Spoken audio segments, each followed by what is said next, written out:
Okay, we are on the record in case D 572-482, Ravello versus Sangalaza. Counsel? Good afternoon, Your Honor. Kerry Fowler on behalf of Karen Sangalaza? Yeah, thank you. Mm-hmm. Good afternoon, Your Honor. Sean Lytle, 11640, on behalf of Nicholas Ravello, who's present. And Your Honor, as a procedural matter, I would ask that we close the hearing. Okay. Close No the hearing. objection. Okay. All right, so before we get started, I just want to, okay, so this is the time set for the return hearing on paternity test results. The mom's motion for order to enforce or for an order to show cause filed on April 8th. Mom's motion for order to show cause filed on 3/28. Mom's motion for orders to modify custody and visitation filed, I want to say 3/26. But before we start, I intend to set some ground rules. First of all, I just want to lay out here that this is district court, family division. This court is vested with the authority and has the jurisdiction to address custody cases such as this and enter orders accordingly. What it deems to be in the child's best interest. When the parents are unable to reach an amicable resolution on their own and without judicial or court intervention. You all are here because you created a child with each other, and you have differences of opinion, and also as to where the child should reside, how the child should be cared for. You disagree as to the extent that this court must create orders and establish the parameters by which you're going to function. This court received the case as it was reassigned from Judge Ochoa. The case was previously heard by Judge Marquis, and she entered orders that this court will enforce. This court has been nothing but respectful toward the litigants in this case, but the same cannot be said for the behavior of the defendant last we were here. Now, this court understands, and I'm well aware that this is emotional. I get it. You're unhappy with the plaintiff. He probably is unhappy with the defendant. You don't think that he knows what's best for the child. But you've made a conscious decision to have a child with him, and now he's the father of your beautiful baby, and you'll have to accept that as much as it pains you. Your dislike for the situation doesn't give you the right to come in here and act disrespectfully or inappropriately. I don't know who's giving you advice on how to conduct yourself, but it isn't helping your cause. This court highly doubts that your loving and supportive parents who've been here every other time taught you to behave this way. And it certainly didn't teach you, or they didn't teach you to disrespect figures of authority, and especially not a court. Specifically, the behavior displayed during the telephonic hearing on 4/23, April 23rd, was inappropriate and disrespectful. And this court wants you to know that behavior will not be tolerated any further. And it's not about me. It's about the sanctity of the court. What this court stands for and the behavior that is expected when you're in this courtroom. So if you continue to act in that manner toward the court, you will likely be held in contempt for such egregious behavior. From here forward, you will speak only when spoken to, or when it's your turn to make a presentation. That's the court's order, and this court expects you to act accordingly. Same goes for him. If you fail to abide by this court's order, you may be held in contempt, and contempt comes with it for each violation up to a $500 fine and up to 25 days in jail. The purpose of contempt is to compel compliance with court's orders, and it's also a remedy when you act disobedient in the courtroom. That's in order to compel proper behavior. So no one wants you to go to jail. I don't want you to go to jail. But if it continues, I'll have no choice, because that insolent behavior cannot be tolerated, and it won't be. With that, I suspect that your new counsel, who's quite capable of handling this matter and will advise you accordingly, will handle this matter appropriately and respectfully as always.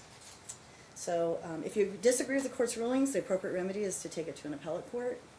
And on that note, we'll address one of the issues at a time. Your Honor, Yes? if I could address the court. You may. For Your Honor's information and for the court's information, I have spoken with my client. I've had a come to Jesus talk with her. Okay. I've made her very clear that I will handle directing anything to the court. That I know you will. She you know, Your Honor, I understand you addressed it. It's very emotional. It is. I at get times it. with the baby, but she understands the situation. She is, you know, remorseful about the way things have been handled. She's assured me that it will not be repeated. I am here to, as you know, Your Honor, make sure that it's not repeated. Okay. And that's fine. I just needed to make a record of that. I understand it. Look, I'm just letting the court know that it's been addressed on understand. my side. I understand how she feels. I get it. But this is a court. This isn't about me. I just sit in this chair. It's No, about the courtroom, it's about how you handle yourself in a courtroom. You two know how it's supposed to be done. Sometimes litigants don't, but they're vested with the same obligation to conduct themselves like everybody else. I just want her to understand that I've been very patient. A lot of people would not have been that patient. A lot of judges would not have been that patient. And I've also been very, very direct about the need to follow the court's orders, regardless of whether The other side you does. think that they're, well, Oh, whether the other regardless side's of- following them, oh. or whether you think that they're right or wrong, they are the orders of the court. Right. And I did have that conversation with, even prior to, Okay. when I first learned that there had been some issues, so Okay. she's well aware that court orders are court orders, period. Okay. And they need to be followed. All right, very good. I'm sure, I know she understands. Okay, so with that, first things first, paternity test results. Ms. Sangalaza asked for paternity testing last time. We sent everybody down. The results are here. I have them ready for y'all to take your copy. So each of you need to sign for it. May we approve? Yeah, and the findings are that there is a 99.99% probability that Mr. Ravello is the father of Julian. So those have come back, Ms. Sangalaza, with a positive result. So the next issue.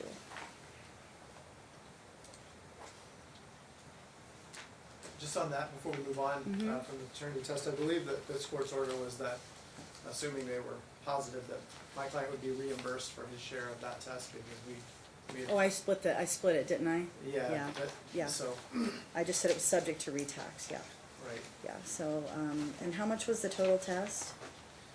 He paid $90. 90, okay, oh, that's right, it was 190, okay.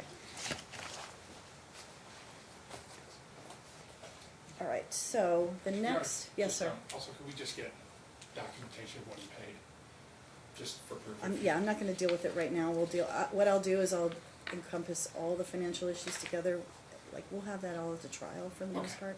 We can address all of that together at That's one fine. time. Yeah, I don't, it'll get handled. I had that question what Mr. Lytle is telling the court, we just would like some documentation. Sure, no, but I can't imagine he didn't pay it, otherwise they wouldn't give me the test results. Did you pay 90 as well? No more. You paid more? What'd you pay? I have to pay for the baby 90 and 60 for myself. Oh, that's right, because I think I made him pay his share and then you paid both other two pieces. Okay, we'll deal with it when we go to the trial, so we can address all the financial issues. So let's talk about the first motion that she filed. That is the motion that was filed on 3/26. Motion to modify. Pardon me? The motion to modify? Yeah, the motion to modify. She said she's seeking for legal custody to be changed to sole legal custody, alleging father's incapable of providing basic necessities for the child, doesn't have the child's best interest in mind, knows nothing how to care for the child, and that physical custody should be changed to sole as well. And then this, basically the same allegations were made in this motion that were made in the original motions that were heard by Judge Markey. And I understand that these are her claims that she thinks are basis for him to not have joint custody and wants to have sole physical custody, but they've already been heard. And the court's already made orders that kind of set the interim plan in place. Yeah, It's my understanding, Your Honor, that Judge Markey didn't look at the exhibits that were presented. That's my understanding. I have no proof of that, but there are issues. I mean, I've submitted a supplement, I saw it. and you know, there's cleanliness issues of the child coming back from dad. There's rashes that he comes back every time with a rash. There's issues of Okay, the so- the child's 1 year old and 27 pounds and is in a forward-facing car seat. There's a photo of dad putting him in a forward-facing car seat. When a rear-facing car seat is the appropriate car seat for a child up to 2 years old. I mean, There's dad's criminal history, yeah, which, I see that one. When is that picture taken though? when was the picture taken of him putting in the car? Just this past week. Just this past week, Your Honor. I mean, these are where the concerns come from, because obviously the court has already talked to him about having an appropriate car seat back in December. Both of them, as I understand it, Correct. yeah, yeah. And you know, and yet still we have a picture from just last week with him putting the child in a forward-facing car seat. Yeah, why is he doing that? I don't know, I mean, I don't know off the top of my head whether he should be backward facing. I think he should be. With this. We've already talked about it. I mean, I guess the issue, he's kind of a tall baby, so he's going to flip it back around. It was just a mistake of his understanding. He thought he seemed to be outgrowing the rear facing, and so he flipped it around for a couple trips, but he has turned it back around now, and Do you know when, so. off the top of your head, when the rear facing is supposed to be turned forward? 2 years old and at least 30 pounds. And 2 years and 30 pounds, so he's not quite there yet. Not quite. Okay. I think he's close to the 30 pounds, and that was the confusion. Okay, so just let's Yeah. make sure everybody Yeah. is on the same Yep. page, all right? 2 years, 30 pounds. Yep. He's not 2 years old yet, clearly. Big kid, sounds like, because if he's 27 pounds already, he probably sounds like he's getting, looks like he's a big boy. Yeah. But nobody's to put him in a forward-facing car seat until and you know, quite frankly, what you probably should do is both agree when you're going to do that. That way everybody is on the same page. I mean, if he just meets 30 pounds, maybe it's still wise to keep him backward-facing. Or I don't know if maybe the experts say once they hit a certain weight, it's better for them to be turned around. That I assume you probably have done the research on it, yeah? What do they say, do you know? 2 years and 30 pounds. And So 30. Yes. Right, so he needs to be 30 and 2 years old, or does he need to be either or? Both. Both. So it would seem to me that even if he's over 30, but he's not 2 years old, He he needs still to needs still need to be facing backward. Okay, so Dad, just We'll use the rear facing. just No just problem. do that. No problem at all. Okay, You know, that's going to be the order. and Okay. you know, his criminal history out of Wisconsin is a concern. I mean, the argument's gonna be that it's old, but it's still, I mean, it's concerning. We have drug use, or drug possession, we have domestic violence. Yeah, you're going to raise all these issues at the trial, correct? But these are also part of the issues that, you know, support the motion to modify. The other issue is the TPO that her dad got.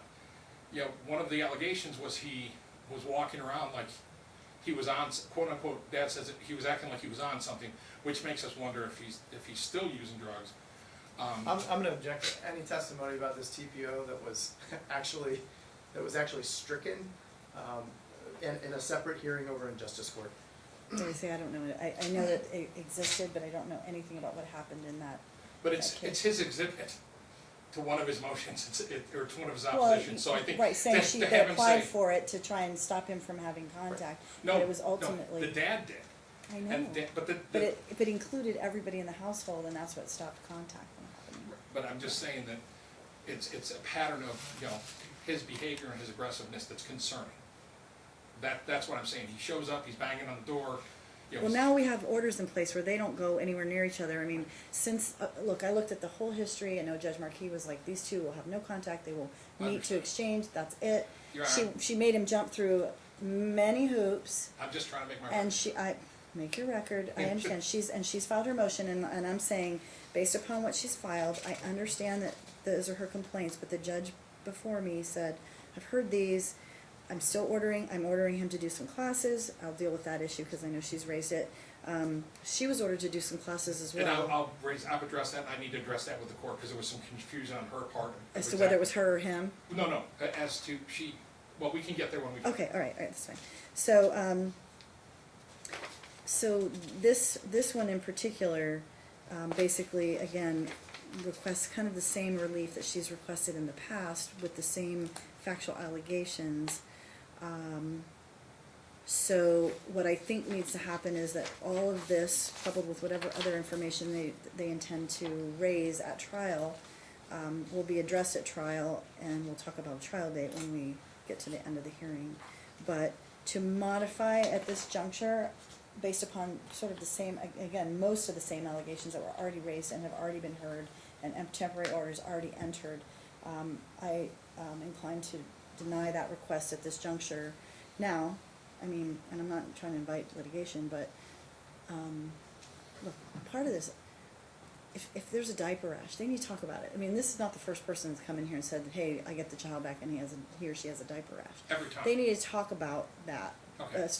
She's had him for a year for the most part, and she knows best he needs, so that should be a communication issue, like, hey, you know, I've learned that, you know, when our son is getting a diaper rash, this is what helps him, or this is what causes it, and so maybe, as opposed to just saying, you figure it out, and now I can say you don't know what you're doing, they really need to start communicating about those things, which I think Judge Markey also said in some of her hearings, that, you know, this is going to be an exercise in these two learning to communicate, because it's the best for their child. I understand.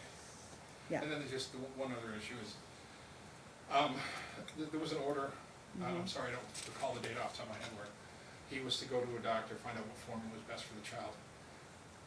He's never provided that information, he's never provided any proof that he went and found out, and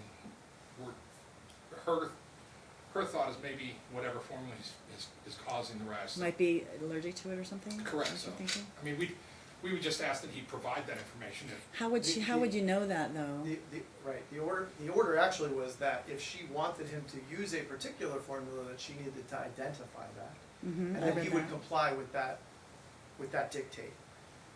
Instead, the response was always, figure it out, essentially. And so Judge Markey had said, you know, if you're not gonna tell him what formula to use, then I'm gonna let him use whatever formula in his judgment he thinks is appropriate. Mm-hmm. And that was the extent of that conversation. So, But I think if I recall correctly, I believe there was also, he needed to go to take the child to the doctor and have a doctor determine what formula would be best as well. I'm gonna go with, I think that, hold on one second. I'm trying to read this since it's really small. Hold on here. It says, defendant has to name a formula if defendant wants to provide, okay, so this is about the formula issue. Defendant wants to provide breast milk for plaintiff to give to the baby. Plaintiff is used that first before using any formula supplement. If the baby is not assigned to a specific pediatrician and plaintiff wants to take the baby to see one pediatrician, location close to his house, court will allow something. I can't, it's too small. Hold on one second here. Holy Moses, what just happened?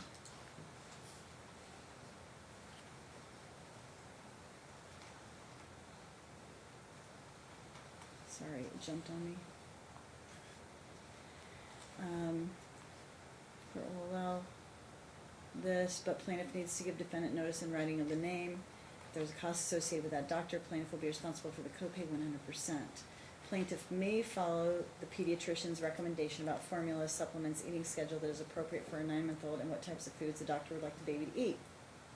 Doesn't say how to, doesn't say required to. It was, she should let him know, and then. Well, she doesn't use formula, so she doesn't.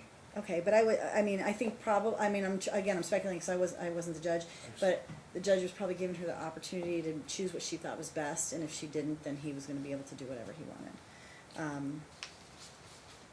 So, and if she wants to weigh in, I don't know, do you know, what are you feeding him now? In terms of formula? Is there formula and food, both? Enfamil brand formula, Infamil? fruits, vegetables, meats, non-processed foods, Okay. yogurt. We got a whole bunch of fun foods we like to eat at the high chair. Okay. All right. So, are you familiar with that formula? I assume, how often is he even eating formula at this point? He Or uses drinking a bottle formula. before every nap and before bed. Okay. And then between you're feeding him regular food? I give him a bunch of food. If he wants to eat, he eats. If not, we put it away. Okay. Are we talking baby food, Your Honor, or are we talking throwing a steak in front of the child? I'm a little confused when he said he's giving him meats and vegetables. It's probably, We're not talking throwing any steaks. we're talking baby food, We right? chop the food up into very small parts. Well, you might need to Year old. puree some of it. Pardon? he's a year old now. There's purees and baby foods involved. Mm-hmm. Okay. All right. So again, you two should be communicating about this. Are you using a communication program or no? Talking. They are using Talking Parents. Okay. That's right, as I read Talking Parents. Don't mind me. All right. All right. So on the 326 motion, I'm not going to change legal or physical custody now, based upon the allegations in this motion. But again, these are just temporary orders. I don't know what's going to come out at the time of trial. We'll make that determination when we get there. as to what's in the child's best interest. Then there was motion for order to show cause on 3/28. There was one issue with regard to the certificate of completing the parenting class, which Dad was ordered to file and serve the certificate. Last we were here, when Mr. Ravella was here, Ms. Sangalaza was here, we asked about the certificate, and he provided me with a picture on his phone of the certificate. But I don't know if he has the certificate. It's supposed to be filed and served. I believe we did that. I don't see I it didn't in see the anything in the record. If we didn't, then You didn't. that's on me, and I will get it into you today. You didn't. We Okay. have it. You have it? Yep, absolutely. Okay, I mean, I saw it, Yep. and just so you know, it wasn't like, it was actually a picture of the certificate, so there was like a desk around it. I mean, it was like a folded up, opened up certificate. It wasn't like he took does that make sense? It wasn't Yes. like the whole screen was filled with a certificate. I actually saw a picture of the whole certificate. That's fine, If that Mary. makes any sense. And that's So- like I said, Pardon me? if they file it, that's fine. Yeah. I just haven't seen it, so. Okay, I saw it. I saw it last time. Okay, and Mom was ordered to take classes, nurturing parents and families. This is where the confusion is. She didn't know where to go. She thought the court would provide her with some resources as to where to go. It's through the county, I believe, Okay. and so- it's free, I believe, too. Do we have a class? I don't know where that is. It's probably out in the hallway. She's willing to take them, she just didn't know where to go or how to go about doing it, so. Hold on one sec. We'll find that out for her right now.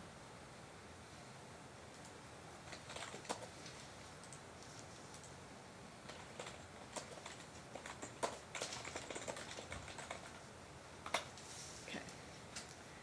So the parenting project, I believe that's who it's through. Hold on here. Yep, here it is. So, it's called the Parenting Project. If you run Clark County Nevada.gov or clarkcountynv.gov, but if you type in Clark County Nevada parenting classes, this comes up for the Parenting Project, and it has all the different classes. I think that might have been the same thing he did.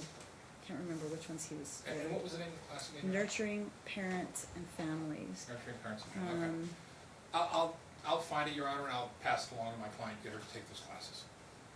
Okay, hold on one second, let me see if I can print, I'm gonna print this page if I can.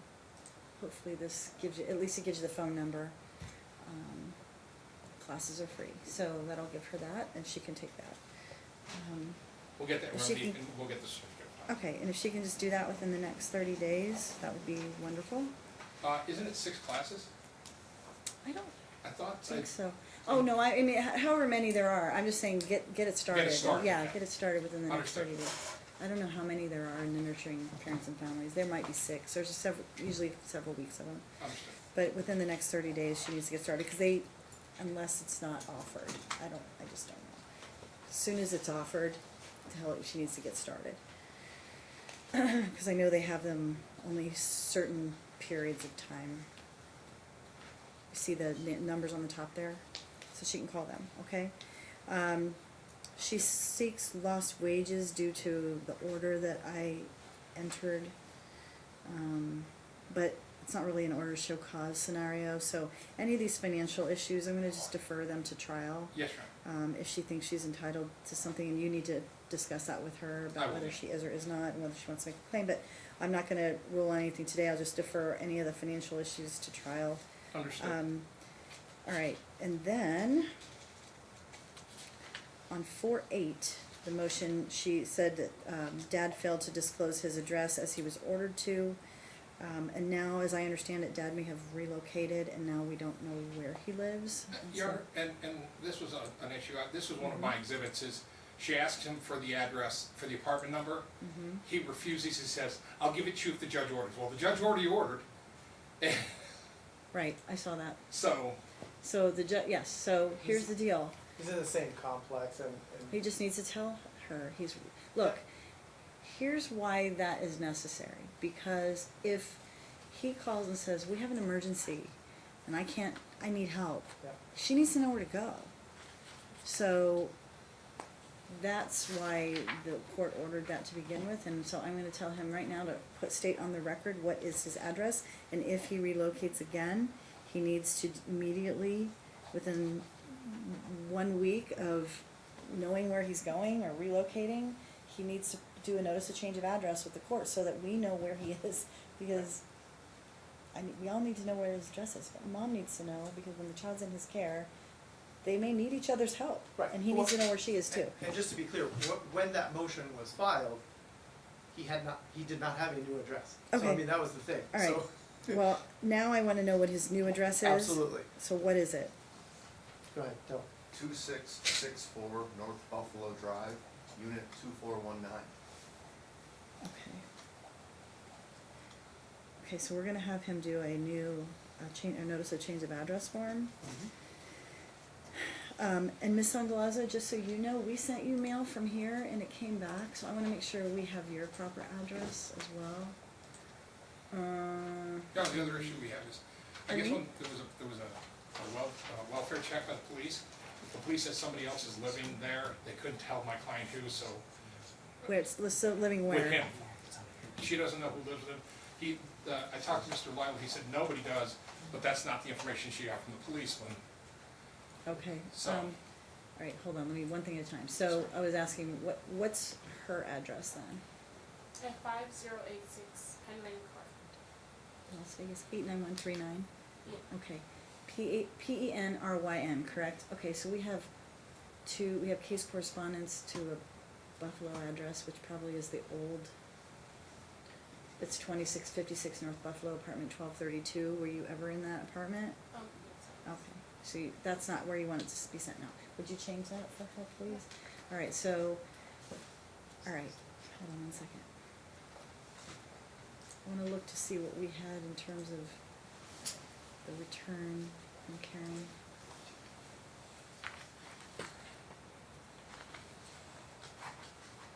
Okay, that's why. So, it said case correspondence address in our system was the Buffalo Drive address, and so when we sent you mail, it came back, but now we won't send it there anymore. We're changing it so that it, is just the Penryn address, okay? All right. So, who lives with everybody? So like, who lives in your house? Me, Me and your child, right? half the time. Who did the police see there then? I think they went to my old unit. Oh, they may have. They met the new tenants. So she knows what the new unit is? this was prior to his move. Oh, I was in Wisconsin. when the well check was happening? I think so. Do you know when the well check happened, Ms. Sangalaza? Yeah, it was the week after, it was the first week of April. They saw him and someone else. They spoke with him and there was someone else there, Okay. according to what the police. There was a time when police came, my friend Mike was at my house. Okay. Did he live there? No, he was just visiting. Your friend Mike, like, does he live in Las Vegas? He's from Wisconsin. All right. That- But you're stating right now, no one lives in your house with you but you and Julian. Not that you're not allowed to have someone to live in your house, I just want to know who lives there. You're allowed to live with somebody, that's not Since I take prohibited. care of this 1-year-old by myself, sometimes I invite friends over. Mhm. He happened to be over when the police stopped by. Okay, I'm, again, answer the question. Is anyone living in your house right now with you besides Julian when he comes over? No, Okay. Again, you're not prohibited from having someone live with you. She just was curious if there was someone else living there. Who are you living with? My mom, my dad, my sister, me and the baby. Okay. All right, so everybody knows who's living with whom at this point, all We right? have reason to believe Um, that her brother is also living in the, can she confirm or deny that? Brother's not living there? Barrett Sangalaza? What's his name? Barrett Sangalaza? Barrett? Where does Barrett live? He doesn't live with us. Where does he live? He has his own place. I don't know where, but he has his own place. Well, he's under house arrest at her address. He's definitely not under, he's not there, so, and I don't even know how they would even, Why is he under house arrest? Does anyone know? I don't even know why they would speculate that, so. We didn't have to speculate. When we were at justice court on the TPO, his was the next case, and we got to hear all about it. Oh, So, okay. Well, I don't know. So you're saying he's not there? All right. So her answer for the record today is he does not live at Barrett that doesn't address. live there. Okay. That's all, that's fine. All right. And Barrett is your brother? Mhm. Okay. How old is he? Yes. He is, oh, I'm sorry, I have so many siblings. He's 31, I think, 31. He just turned 31 this year. Yeah. Okay. All right. Okay. I think I've addressed all the issues that were raised in her motion. I'm not gonna issue orders to show cause on the issue of the, address because we've addressed it, and the whole purpose of contempt, is to compel compliance. Look, y'all need to make sure you exchange that information whenever it changes. You just do it in talking parents and do it with the court, because we need to know where everybody is, because if we're gonna send mail, typically we'll send it to council, but if for whatever reason council's not on the case, we need to be able to send it to you. So I just need to make sure everybody updates their information. I just have one other issue I'd like to address. Sure. His FDF. Oh, yeah, for sure. So I had ordered him to have an updated FDF by April 15 with the additional information that I did. Okay. I did, and she's right. I Our ordered that. concern is that his FDF, he claims $1,850 No, I know. worth of income, but $6,300 worth of Expenses. No, I get it, and I told her last time, and I ordered him to do an updated FDF, and I think I ordered both of them actually to update. their Hers FDF. hasn't changed, so. But in any event, Judge Marquis and I both said, I mean, we'll ultimately deal with adjusting of child support if we find that child support was improperly ordered. That we would just make up the difference at the time of trial. But part of this is gonna be a discovery, situation where you're gonna have to request, I mean, under 16.2, they should produce whatever they have that complies with, Understood. those rules, and then if you have anything missing, make some formal discovery requests. But both Judge Marquis and I confirmed that we'll address that issue if it's been miscalculated or in some way his income has been misrepresented, then we'll deal with it. Understood. Yeah, for sure. So, Mr. Lytle. So we'll get that in as soon as Yeah, possible. I did. I ordered it for April 15th. I had him, I actually went and looked at my trial notes, or my hearing notes from today, and for some reason I had said before the pretrial conference, which is in June next month. Right. So, anyway. Okay, so you'll do your certificate of completion or you'll start, well, I don't even know if she can do the certificate of completion. She'll start her class within the next 30 days. I don't Yes, know sure. when you'll get it complete, but if you can start it within the next 30, if it's being offered in the next 30, then start it. If it's not being offered within the next 30, start it at the next available class time. I just don't know when they offer it. And then with him in the FDF, we'll be back within a month, right? So, I believe June it's 25th, I believe. It's a Yeah, little beyond a it's month, but a little longer than a month. If you can have it filed within the next 30, please, No oh problem. please, because I want to be able to look at it absolutely. when we come back here. I think, depending on when we get disclosures, I mean, I don't know if we're gonna be able to proceed to trial at this point until. Right, you might need more time for discovery. No, I understand that. And I know it's drug on, and Mr. Lytle has made that point, and I understand it's drug on. I just wanna make sure that we're covering all our bases before we. Right, so make your formal request then, so that you at least have that done, and then you can make your pitch to me at the time of trial if in fact you didn't get what you thought you were supposed to get. Sure. Right? Understood. I mean, look, at the end of the day, I can impute income, I can look at if he's covering expenses and money's coming out of thin air, it doesn't make a lot of sense. And if he fails to disclose or fails to provide the information that is necessary for us to really do an evaluation of his income, then, you know, there's gonna be inferences drawn, and I'd rather not do that. I'd rather everybody provide us the information so we can actually utilize real numbers. So, so with that, then, you're gonna need to do your disclosures and get that FDF completed. And what I said was, get his 2 pages of his tax return if he's not, doesn't have because he said, I don't have a paycheck, right? Right. So, get his tax return. I don't know what his tax return says. Right. I don't know if it says he's in the hole every year. I don't know what it says. Right. But it may not tell me a whole lot. I don't know. So, we'll see. No problem, Your Honor. All right, I but did all want- those issues will be addressed at trial. So, if we don't get the interim orders right, they're just, at this point, they're just a, sort of like I said, like a Band-Aid, I don't wanna call it that, but it's a Band-Aid at this point, because It's we know temporary. that it's temporary. We may learn through evidence that it's just not, it wasn't right, and that's okay, because we can fix it. So, and we will, if we need to. I If just it's wanna- right, it'll stay the same, yeah. Right, absolutely. I just wanted to address real quickly, so on the exchanges that are happening at Metro, Mhm. I don't think any of us were aware of this, but from what I understand, that office in Metro is not even open at 7 AM in the morning, which makes it kind of a strange We're place. talking about the main office? Yeah. It should be open 24 They open hours. at 8 o'clock Hmm. for sort of regular business. I think there's people inside like answering the phones, but my understanding is that, Well, there isn't any other that's open that early either. I know, so I'm wondering, She's, go ahead. I'm sorry, John. No, go ahead. She's indicating they are open. I thought they were open 24 hours. That's the only one that's open 24 hours, as I understand. Is that right? Yeah, I mean, isn't that your understanding too, Tyrone? Yes, Your Honor. Yeah, I think it's open. I don't know, I mean, they don't need to go inside, right? Right. Right. But it has a lot of police there and Okay. video cameras, and the Right. whole idea is everybody's supposed to mind their P's and Q's and act appropriately, but Either way, I mean, if it's 7 AM, that's fine. One of the issues is that without fail, Ms. Sangalaza's father has been accompanying her for these exchanges and taking videos and just kind of causing some unnecessary drama. So what we'd like to do, and we thought maybe that was in response to the fact that there didn't seem to be anybody else around.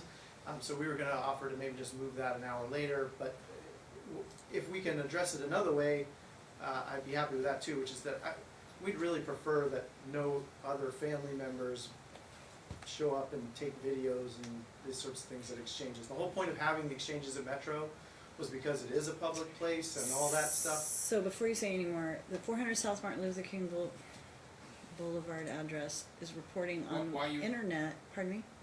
Is that, That's the main is that, one. okay, Yeah. yeah, sorry, you're. It says it's open from 8 to 3? Is that right? That's been his experience, is that there's really nobody there. Well, then there isn't one open all day, but I mean, they, you can call. Well, Your Honor, if they don't have to go inside, there's plenty of cameras around, and Yeah. obviously, yeah, I mean, that's the point of it, right? Like, none of them are open, Right. okay? But what I'm saying is, so, and again, we're giving her the benefit of the doubt that maybe the reason that she's showing up with family members with cameras rolling is because there's really nobody else there. It's not fulfilling its purpose as sort of a public exchange place at that hour. So to me, there are two solutions to that. One is we can keep the hour the same, but then we would ask that, you know, only mom come for the exchange and that we not be, you know, putting cameras in people's faces. Or Doesn't, that we it just doesn't move it, help. or we just move it to 8 o'clock when there is actually like, you know, law enforcement presence, so that if something does get out of hand, that it's not gonna. That's when they say they open is 8. Is that better? Is that okay? well, Your Honor, here's the thing. What, yeah, what? I'm trying to find a solution to the So problem. if they're at the police station, Mhm. regardless of whether they're inside or outside, they're at a cop shop. Mhm. I mean, Right, but she's bringing somebody there to videotape. because she feels more secure when her dad's with her. Getting out, if he wants to shoot video, he can shoot video. If he's getting in the plaintiff's face, I will admonish him that he needs to, How about, why does he have to shoot video?